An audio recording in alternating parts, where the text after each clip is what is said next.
Regulatory authorities like Civil Aviation Agency, also our ANSP, about scaling it up towards country level. And we know that we as an operators have technologies already in place.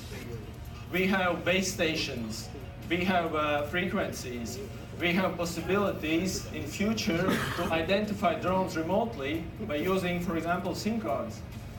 And actually, next generation network, 5G, will give us even more possibilities to enhance UTM platforms. So we are very, very keen and we're looking into these possibilities together with our partners to create such a UTM platform.